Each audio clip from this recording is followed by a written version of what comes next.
Hi there, Lloyd Machedo, speaking to you from lloydmachedo.com. Who's Lloyd Machedo and Think Personal Branding? All right, I had this Q&A session with one of my clients who was actually looking for a job in Dubai. And finally, he happened to get a job. And, we had this session where I give him the pointers as to what he needs to focus on. So I was advising him before, during, and after the entire process. And, now he's kind of happy with his, whatever service I give him. However, lately I've been getting these questions being asked me over and over again, and the questions are more or less similar. The question is, Lloyd, what are the factors I need to consider when looking out for a job? Or what are the factors I need to keep in mind before accepting a job?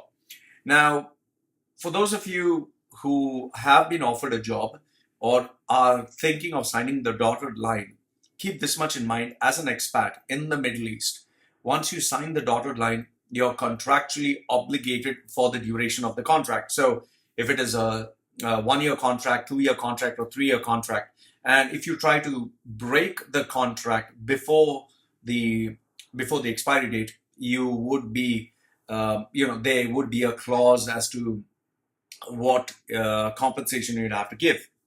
Some of it is legal, much of it is not legal. So you have to be sure what you're signing, putting your initials on. Now, keep that in mind because you're entering into a business relationship. It's nobody's friends. When they want you, they'll be very nice. When they don't want you, they'll show their true colors. Now, so what are the questions that you need to keep in mind? Now, normally, before you join a company, I would always tell people, do your research, know what you're getting into. Okay, understand the country that you're getting into, understand the company that you're getting into, understand the culture. Like, simple questions like, for example, let's say you're considering a particular country. What is the expense per day? What is the expense per day that you'd have to survive? The food, the accommodation, the stay, maybe charges for water, electricity. And then how much would you have to earn, or how much you would have to have in the bank to survive for a month if you're planning to go there for a month. Then how would you travel? Remember this much, you're talking of Middle East, which is really, really hot. So you can't walk. You cannot obviously, always wait for the bus or go for the train. You'd have to sometimes take a cab if you have an emergency meeting. How would you manage to do that? How would you travel? How would you know the location of the place? Who would be there to guide you?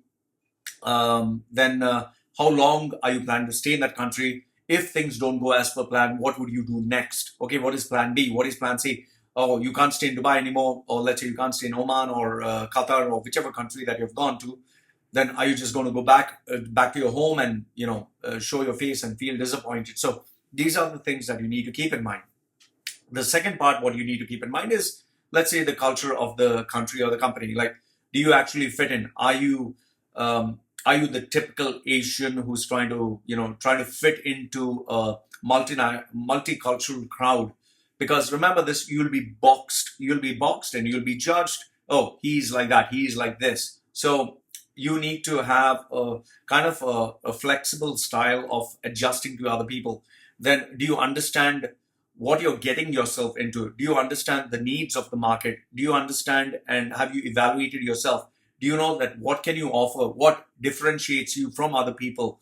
Let's say there are 10 people who are applying for the same job. What makes you stand out? Have you prepared your resume completely? Is it completely ready? Like, not copy paste from the internet. Are your interview skills really at par with standards? Do you know what has to be said, what shouldn't be said? Do you know on what points you should be agreeing to the terms and conditions of the contract? Then do you have, let's say, if things what should you agree upon? Let's say it doesn't look very favorable, but then you can agree on because it can improve. So these are some of the things that you need to keep in mind. However, when you're actually faced with a value-based proposition, let's say it's a final interview, or this is where you need to make a decision, these are the 25, I think I got 25 points that you need to consider before you sign the contract. So what are the 25 points? Here we go. The first one is, you need to ask yourself, what is your financial target? Okay, how much do you really want to make? Do you want to make $100,000? Let's say, do you want to make $500,000? What is it that you want to make? first know the amount. Remember, if it cannot be measured, then you cannot evaluate it. So first, the reason why you're going abroad is to make money, and that should be your main concern. So first, understand what is the total amount. After you have the total amount in mind, ask yourself, okay, the expenses of the country, the expense of how much does it take in order for a single person to survive? And don't just search online, speak to people in the same relevant industry, or speak to people who are actually staying there. So first one is, what is your financial target? Second one is, how much are the expense per month per person? That is you. We are not talking the entire family. It's only you. If you're talking family, evaluate based on that. So it multiplies much more. Third one is, how much do you need to earn per month to pay the bills? These are the expenses, and then save money, because you obviously have to save money. So if you don't save money, you do not achieve that end result. So point number four is, you need to figure out how much you will save or have to save. That should be a target. So first one, financial target. Second one is, how much do you earn per month? How much do you spend per month? Next one is, how much would you earn per month? Point number four is your savings. Number five, you need to ask yourself is, given inflation that will always keep recurring every year, it can be at 1%, it can be 2%, whatever the percentage, how much should you be targeting in terms of increment for yourself? You join a company, let's say you agree for a 3-year contract, then you can't stay 3 years with the same contract. Now, most of the jobs, they would agree on, I'm going to pay you this fixed sum for the duration of the contract. So you obviously would have to focus on something a little bit higher than what you would agree upon. You need to keep this in mind. Point number six. Okay. Also, point number five. The other thing which you need to keep in mind is, let's say you agree on $10,000 and your expenses you calculate $8,000. You signed up and you said, I'll be happy with $2,000 a month as savings. You signed up, you agreed, you go there. Once after you go there, unexpectedly, let's say the accommodation, they say, I'm sorry, this is what we agreed upon. You have to pay $500 a month. Now you have to pay us $600. I'm sorry, either take it or leave it. Then the headache of trying to find another solution. Let's say somebody falls sick and you need to pay extra money. So always remember the buffer. You need to keep a buffer because people don't think about it. Then point number six is, what do they give you apart from the actual salary? Do they help you in terms of transportation? Do they help you in terms of accommodation? Do they help you in terms of giving you, let's say, allowances? Do they give you overtime? You need to figure out the extras that they're giving. And even with the extras, let's say, for example, they tell you, we will give you housing. We will provide housing. You need to know, is it a room that they're giving you? Is it a bed space that they're giving you? Is it accommodation in a favorable area? Is it accommodation some far off place? Is it a decent accommodation which anyone would like to have? Can you have your friends stay there with you? You have to ask all these questions. Let's say, for example, they offer you an accommodation, but one fine day they tell you, the market conditions have changed. We're going to revise your contract. We cannot provide the accommodation. So I'm sorry. What do you do next? If they revise the contract, would they compensate you, or you just lose that? So you need to figure this part out. The next one is, what kind of contract did you sign? Did you sign a government-based contract? Did you sign a letterhead? Did you sign, let's say, just send an email and you agreed? You need to figure out what kind of contract did you sign? What are the legal implications? What can they use in the court of law if there is a dispute? Then there are also the types of contract. Is it a limited contract, unlimited contract? Is it a contract with a clause? You need to figure out all these things. Point number 8 is, does your package involve guaranteed, let's say, bits of remuneration? Is it fixed? Is it measurable? Is it vague? How do you evaluate all this? Let's say, for instance, they tell you that, we would take care of your kids' education. Or let's say we would pay your medical bills. But then can they say that, no, this is going a bit too much, or we only will take care of the first 6 months? You need to figure out these small bits which are missing. Okay. Point number 9 is, what is your exit clause? Or, is there an exit clause? When I join any company or I take up a contract, I always ask them, what is the exit strategy?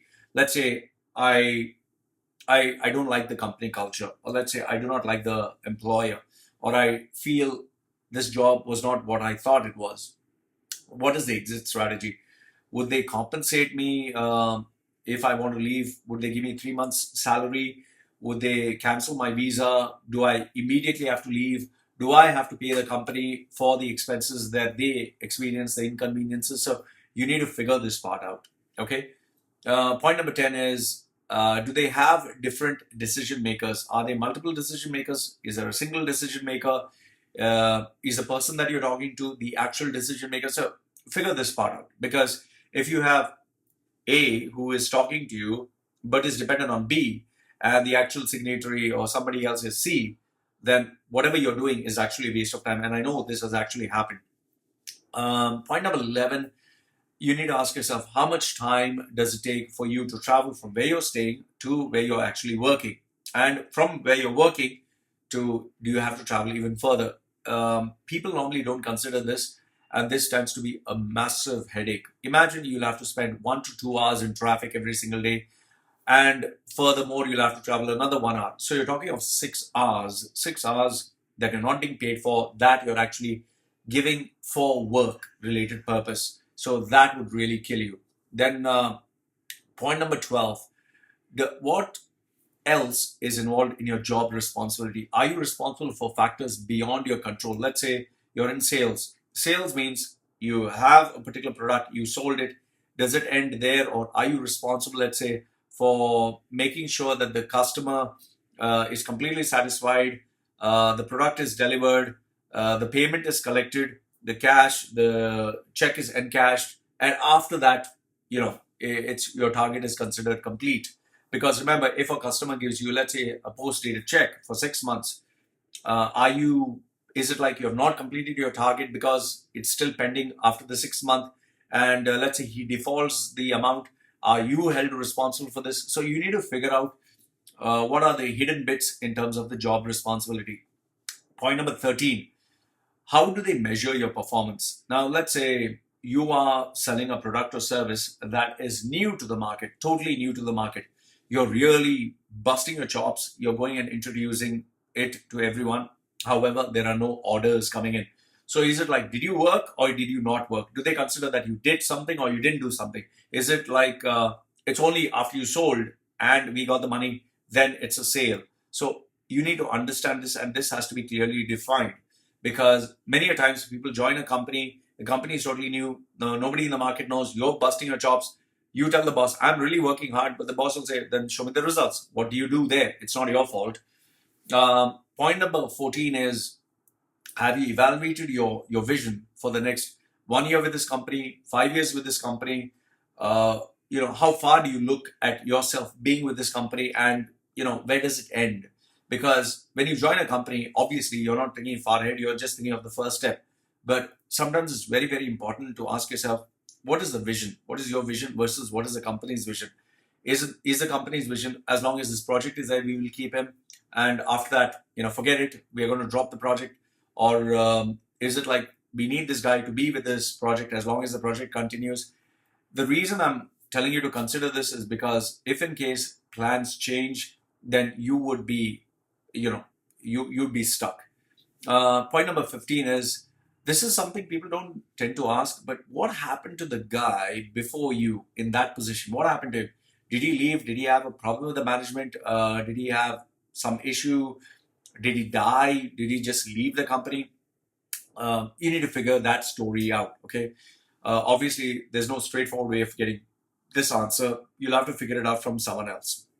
Then, next one is, um, what happens to the people? What happens to the people who join the company? When they want to entice other people to join the company, they'll be very nice. But what happens to the people after they want to leave? Do they treat them in the same way? Do they treat them indifferently? Do they talk crap about them? Do they give them a ban so they never come back? Do they make sure that life is made miserable for them? How do they actually treat them? You need to figure this part out, because in some companies, let's say when they leave, they like to shake hands. We don't have any issues. We don't have any problems. Some other companies, they make life living hell. They just, I personally know of companies which have not paid their salaries. They have sent them back. They've made life inhuman for them, like horrible. They've made them pay back all the expenses that they incurred. You need to get answers to this. Okay. Then next one is, who would you actually be reporting to? Now, obviously, the person that you're speaking to, he might be really nice, very accommodating, and you might think, oh, what a great company to join. But then your actual boss can be totally an asshole. He can be someone who doesn't like you. He can be someone from a different religion, different caste, different creed, different belief system. Maybe you both don't get along. What do you do then? And this happens in the Middle East very many times. Maybe he wanted a certain candidate he didn't get, and you jumped in. He's going to make your life miserable, and maybe he doesn't want you to succeed. So who are you actually reporting to? Is it very clear? Then point number 18, what is the management mix? Do they have family people involved in the company? Now, if you have a family-based business, remember, you'll be dealing with lots of egos, a lot of mood swings, a lot of issues. Is it a professionally run company with clear, defined hierarchy? They know which person is what. Do they have, it's like one single boss, one single owner, and everyone else is just an employee, so everyone's trying to kiss the boss's ass. So figure out what is the management mix. Then point number 19 is, the majority of the employees, where are they from? Are they from the Philippines? Are they from Pakistan, India, Bangladesh? Are they all Muslims? Are they all Christians? Are they all, Arabs? Because keep this in mind, this proves to be a major factor in your survivals, in your sustenance, in your growth in the company.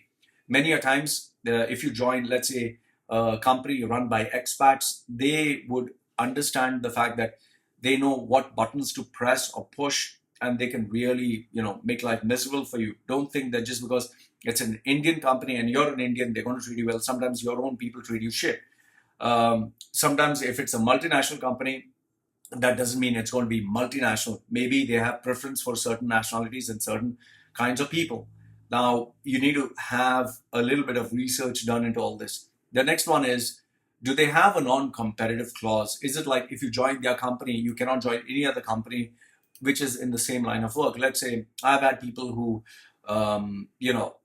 they have sold cars their entire life. Let's say they were selling Ford, and now they want to leave Ford and join Honda, and they have got a great offer. But now, given the fact that he worked in Ford, and now when he wants to resign, they find out there's a legal implication. He cannot work for a competition for 6 months to 1 year. I mean, what does he do? He can't go around working for a totally new product or service. So you need to figure this part out. Do they have a competitive clause? And another thing, what you need to keep in mind is, do they have these kind of bosses or people there who, if you join a new company, they would hunt you down and make sure that, your life is difficult in another company and you lose your job? I know of cases that this has happened. Point number 21 is, do they actually ask you as an employee to compensate them for the inconvenience of losing you as a person? Or let's say you join the company, things are not working out, you want to leave. Do they tell you, you need to pay your visa money, you need to pay, you need to find the right candidate, we're not going to give you the salary for X, Y, Z. So figure this part out. They will never tell you this. Point number 22 is, do they actually give you your passport in your hand, or do they demand, which is not legal, that you hand over the passport to them so that, they are in control of you? Be careful, because this is not allowed. They're not supposed to take your passport, but it's happening left, right, and center. And in many cases, if people say no, maybe the job is not offered to them. Point number 23 is, the people who have left the company, what do they say about the company? Do they talk good things about the company? Do they have good memories? Figure out from social media people who once worked for the company, speak to them. Find out the feedback, because once you leave a company, only then you come to know the real stories. Point number 24 is, you're going to a country. What are the current market conditions of that country, of that industry, of that job description that you're going? Many times people go there getting this job of, oh, they have offered me double the salary. I'm not getting it in my country. When you go there, you'll realize, oh shit, they were offering double the salary, because it's twice as tough. It's 10 times tougher. I mean, I wouldn't have agreed to this income if I knew the market conditions were so bad, or if things were so difficult. In fact, Many people don't even consider the fact that you're going to a new country. Maybe the expenses are much more. Maybe the lifestyle is more expensive. Like, for example, the difference between saying in Sharjah, Dubai, Abu Dhabi, Alain, Ras Al Khaimah, Kuwait, Oman is all different. So they should be different packages for different locations, different designations, different areas, different targets. Okay. And last, if not the least, is that company actually growing, or is it actually stagnating, or is it removing people? Now, if a company is actually removing people and they have taken you on board, that means my gut feeling says you would be asked to do the job of two or three people at the same time, because they're looking to have this guy who would take care of three people's responsibility but accept one person's salary. Or are they expanding? If they are expanding, what is the job description that they give? Did they promise you too many things? Oh, as we grow, you'll become the manager. In 6 months, you'll be evaluated. Do they give you all these big hopes and dreams because they are excited about their growth? Have they stagnated and saying, no, we are not going to grow? You're going to join. But then if you're going to join, how you going to grow? Because obviously you need to, succeed, survive, and you need to move up the ladder. So if it's a company that doesn't want to grow, you're going to be stuck there for the next 3 years or the duration of your contract. So these are the 25 questions that I would highly recommend that you bring up when you're speaking to the decision maker.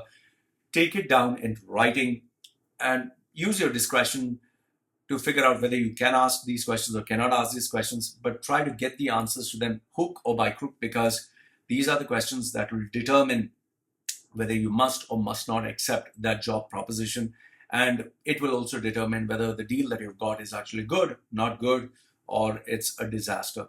So I hope these insights give you, some kind of guidance or some kind of understanding of the fact that when you take up a job, it's not as simple as it looks. It's not as straightforward. There are many variables to consider. And, I just wish you all the best. So put your comments down below. I always read them. Like the video, thumbs up. Don't like it, thumbs down. This is me signing off for now. Take care.